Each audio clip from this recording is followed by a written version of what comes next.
See, guys, when I see the curse of Kepa Arrizabalaga is bigger than the grace any Arsenal team would ever face, nobody should doubt it, because Kepa Arrizabalaga has got the most stinking record at Wembley, and today it came into play. So let's walk through the game. So this game there was nothing complex about it, especially in the first half. It was just Arsenal had the better chances, the best chances of the game, but on the full display, City kept the ball. The only problem was City was not making good use of the ball. They came close through Semenyo with his deadly crosses. Doku had the ball, but they couldn't find Haaland. That was like their initial plan. And even Troy Deeney and all the pundits at halftime were talking about the fact that, this kind of game suits Arsenal. And it brings into question the kind of things people have to say about Arsenal as front runners to be the representatives of the best team in England. Like, the kind of football they play. It brings into question that. But then, again, we've seen that in football, you do not have to always have possession of the ball to always be the best team on the pitch. So everyone was saying during halftime that this game suits Arsenal. Like, City are not creating any chances. But one of the mistake you make is that once you go into halftime and come back, if you're going to play like this and then rely on set pieces, which does not always work, I don't think Arsenal is as a one-trick pony as people would like to make it seem. But then they have moments like this. Once you are not going to take full possession of the ball, you know that the onus then lies on the person with the ball to do something on the ball. So far as they have the ball, they might have something to do with the ball. They can do something with the ball. And it would always take the minutest, the tiniest of mistake all the time to change the game. And you had that mistake come when Kepa Arrizabalaga, unprovoked, you talk about decisions, the commentators were talking about decisions, unprovoked, comes out to claim a ball he shouldn't be claiming. And then Jeremy Doku gets the better of him, gets an unnecessarily yellow card, and then there is this domino effect of a lack of trust on the goalkeeper. And then he concedes the most bizarre goal you would ever think about, like a ball you would want him to claim. And this is the irrelevance of goalkeepers, and this is a sub at Chelsea. If you don't have goalkeepers who are proven number one, this is what happens to you. We saw James Trafford today. He's not a proven number one. He started the season for City, but was so horrendous that Pep had to go get Donnarumma. This is like the ripple effect you have. And this is not the first time Kepa Arrizabalaga has been involved in any of these dramas when it comes as a goalkeeper. So I remember 2019 as a Chelsea fan, this guy, Sarri, wanted to bring on Caballero because Kepa was injured. At that time, Kepa was like the most expensive goalkeeper Chelsea had, and even in the league, the most expensive goalkeeper. Kepa didn't come off. Caballero was a better goalkeeper at penalties. Chelsea would have won with Caballero, and that even marked Pep Guardiola's first Carabao Cup trophy. It was a very spectacular game in 2019. Kepa refuses to be substituted. It was a whole ruckus. Stays in, loses. 2022, Chelsea's in the final.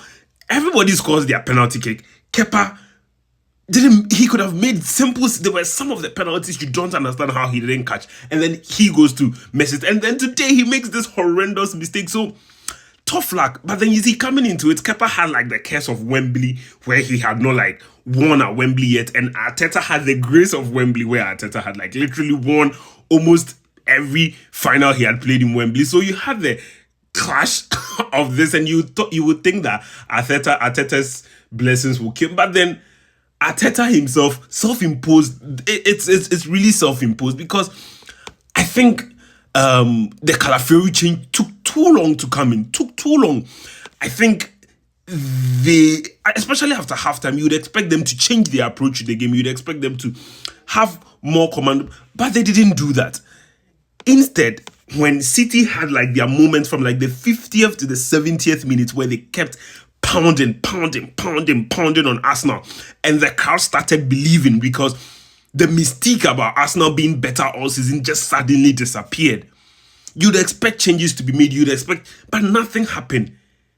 And then Kepa makes the mistake. City take advantage of that mistake to score a second goal, who do you really blame? Because as a manager, you can't like watch everything. Like, you can't be on the sideline and then watch the game move away from you and do nothing about it. In Capia, was very obvious he was the target, because after he got his yellow card, it was obvious on that wing by Semenyo they were going to use Capia, but Teta didn't do anything about it as well.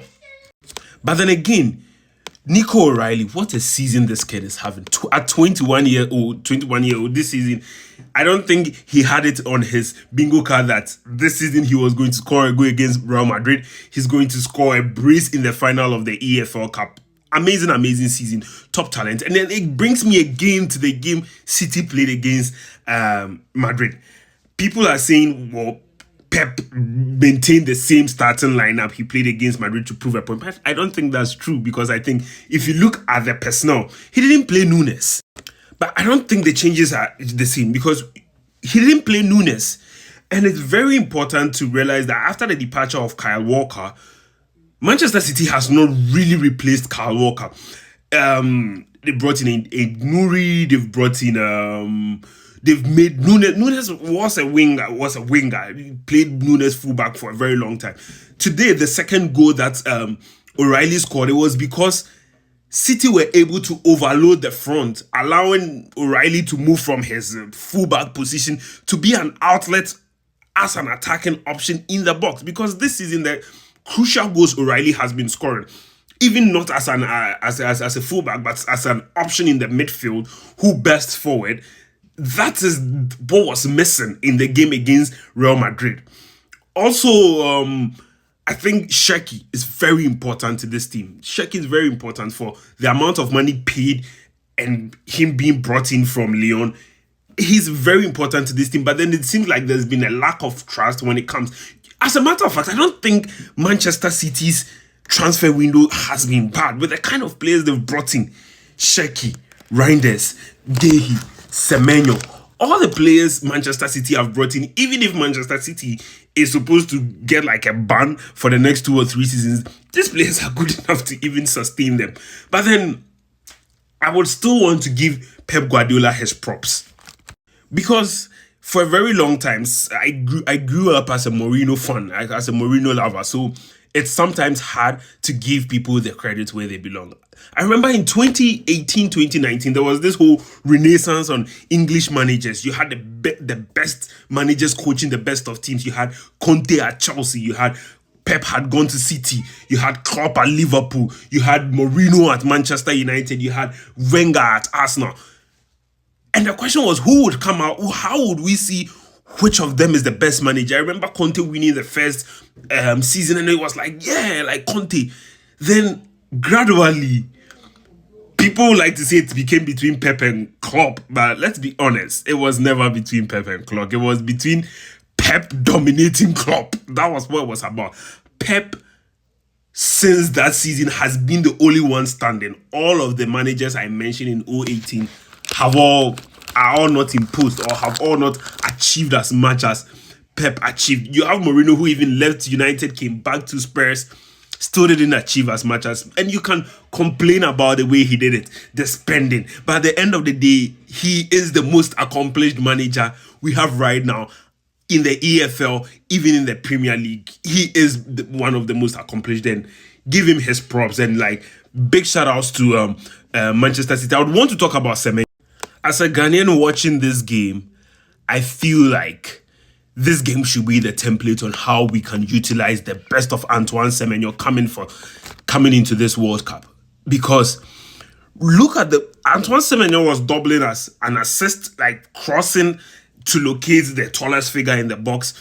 Whenever there was an overlap by Nunes, he became another optional player in the box.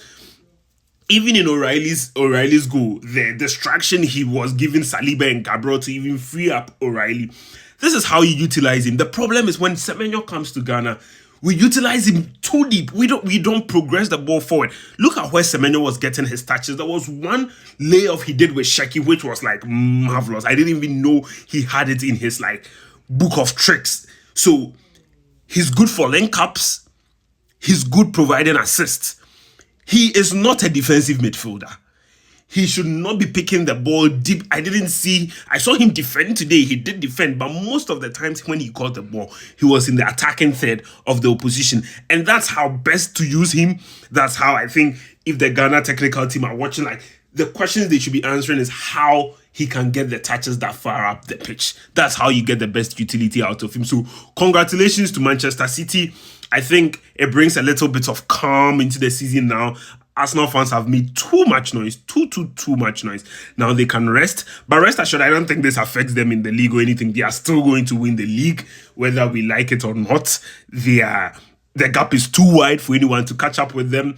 City have proven to have have had Arsenal's number in league cups for a while, so it's no surprise. But then Arsenal would go on to still win the league. I need to put that out there. So congratulations to Manchester City 2026 Carabao Cup winners.